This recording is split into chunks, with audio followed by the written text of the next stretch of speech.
మన ప్రభు అయిన యేసుక్రీస్తు నామములో మీ అందరికీ శుభములు తెలియజేయుచు ఉన్నాను.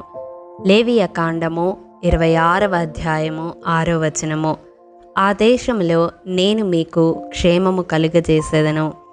ప్రియ దైవజనమా, ఈ అంత్య దినాలలో భీతిని గొల్పే పరిస్థితుల మధ్య యుద్ధ మేఘాలు కమ్ముకుంటున్న దేశాలలో శాంతియుత వాతావరణం కానరాని పరిస్థితులలో ప్రపంచంలో ఏ క్షణంలో ఏమి జరుగుతుందో అని భయం గుప్పిటిలో జనులు జీవిస్తూ ఉన్నారు.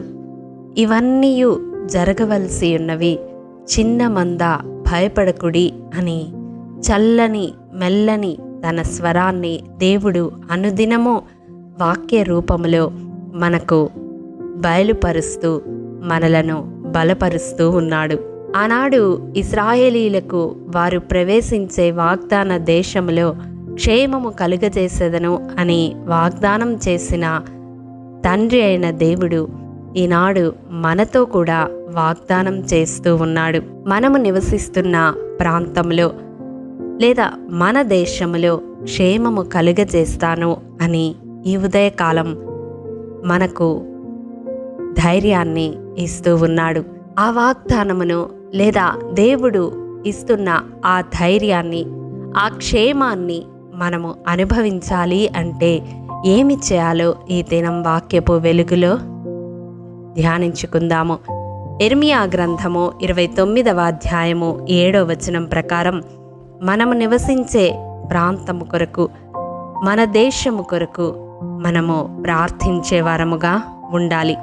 ఎందుకంటే దాని క్షేమము మన క్షేమానికి కారణమవుతుంది. ఈ వాక్యము వింటున్న ప్రియ సహోదరుడా, సహోదరి, నీ జీవితంలో నీవు దేశము కొరకు ప్రార్థించే వ్యక్తిగా ఉన్నావా? నీవు నివసిస్తున్న ప్రాంతం కొరకు ప్రార్థించే వ్యక్తిగా ఉన్నావా? లేదా నిత్యము నీ అవసరాల కొరకు, నీ కుటుంబము కొరకు, నీ పిల్లల కొరకు ప్రార్థిస్తూ విజ్ఞాపనలు చేస్తూ ఉన్నావా?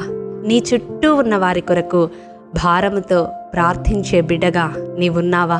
ఆత్మీయ జీవితంలో ముందుకు కొనసాగే కొలది విజ్ఞాపన ప్రార్థన చేసే వ్యక్తిగా నీవు రూపాంతరము చెందుతూ ఉన్నావా? లేదా నీ ప్రార్థన నీ కుటుంబానికి, నీ వ్యక్తిగత అవసరాలకు మాత్రమే పరిమితమై ఉందా? ఈ దినం దేవుడు ప్రశ్నిస్తూ ఉన్నాడు. క్షేమంగా ఉండాలని అందరూ ఆశపడతాము, కానీ ఆ క్షేమాన్ని అనుభవించడానికి మనం ఏ విధంగా ప్రార్థించాలో ఈ దినం దేవుడు మనతో మాట్లాడుతూ ఉన్నాడు. మనం నివసిస్తున్న మన దేశము కొరకు, మన రాష్ట్రము కొరకు, మన జిల్లా కొరకు, మన పట్టణము లేదా మన గ్రామం కొరకు, మన కాలనీ కొరకు, మన చుట్టూ ఉన్న వారి కొరకు, ప్రతి ఒక్కరి కొరకు ప్రార్థించే వారముగా మనం ఉండాలి. ఎందుకంటే మనముంటున్న ప్రదేశం యొక్క క్షేమము మన క్షేమానికి కారణమవుతుంది. తిమోతికి రాసిన మొదటి పత్రిక 2వ అధ్యాయము మొదటి 2 వచనాలు మనం చూసినట్లయితే, మనము సంపూర్ణ భక్తియు మాన్యతయు కలిగి నెమ్మదిగాను సుఖముగాను బ్రతుకు నిమిత్తము అన్నిటికంటే ముఖ్యముగా మనుషులందరి కొరకును, రాజుల కొరకును, అధికారులందరి కొరకును విజ్ఞాపనములను, ప్రార్థనలను, యాచనలను, కృతజ్ఞతాస్థుతులను చేయవలనని హెచ్చరించుచున్నాను అని వ్రాయబడి ఉంటుంది. ప్రియ దైవజనమా, మనము నెమ్మదిగా సుఖముగా బ్రతకాలంటే అందరి క్షేమము కొరకు ప్రార్థించే వరముగా ఉండాలి. మన అనుదిన ప్రార్థన జీవితాన్ని మార్చుకొనాలి. ఇంతవరకు కేవలము నీ ఇంటికే, నీ కుటుంబానికే, నీ బిడ్డల కొరకే, నీ రక్త సంబంధీకుల కొరకే నీ ప్రార్థన పరిమితమై ఉంటే నీ ప్రార్థన సరిహద్దులు ఈ దినం విశాలపరచబడాలి. అది నీ క్షేమానికి కారణమవుతుంది. ఆనాడు యోబు తన స్నేహితుల కొరకు ప్రార్థించినప్పుడు తన క్షేమ స్థితిని మరలా పొందుకోగలిగాడు. విజ్ఞాపన ప్రార్థన యొక్క గొప్పతనం ఏమిటో మనం అర్థం చేసుకొనాలి.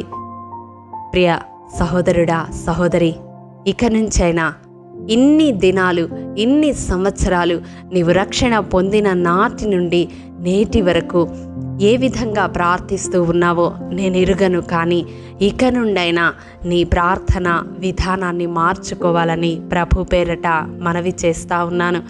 లోకంలోని పరిశుద్ధులందరి కొరకు, అధికారుల కొరకు, సమస్త ప్రజల కొరకు ఆత్మల భారము కలిగి దేశ క్షేమాన్ని కాంక్షిస్తూ ప్రపంచ శాంతి కొరకు ప్రార్థించే ఒక ప్రార్థనా యోధునిగా, ప్రార్థనా యోధురాలిగా నీవు లేపబడాలి.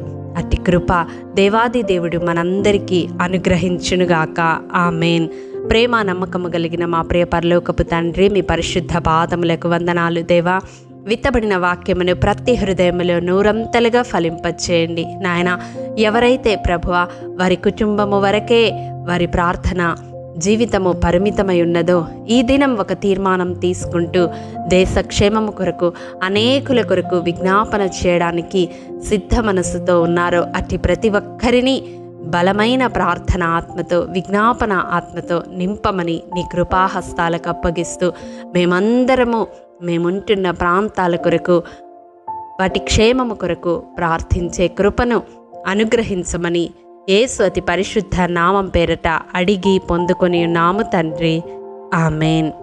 ప్రియ దైవజనమా, అనుదినము షారోన్ మన్నా ద్వారా అడగబడుచున్న బైబిల్ క్విజ్ ప్రశ్నలకు సమాధానములు ప్రతి నెల మొదటి వారము కామెంట్ బాక్స్లో పోస్ట్ చేయబడతాయి.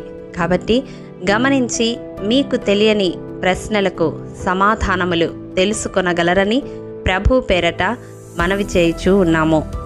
ప్రియ దైవజనమా, ఈ దినం బైబిల్ క్విజ్ ప్రశ్న: మృతదేహము లేని ఇల్లు ఒక్కటైనా లేకపోయినందున ఏ దేశములో మహాఘోష పుట్టెను? ప్రియ దైవజనమా, ఈ దినము జన్మదినము, వివాహ దినము జరుపుకుంటున్న వారికి షారోన్ గ్రూప్ తరపున హృదయపూర్వక శుభాకాంక్షలు తెలియజేయుచూ ఉన్నాము. దేవుడు శ్రేయస్కరమైన ఆశీర్వాదములతో ఈ సంవత్సరాది నుండి సంవత్సరాంతము వరకు మిమ్ములను నింపాలని ప్రార్థిస్తూ ఉన్నాము. ఆమేన్.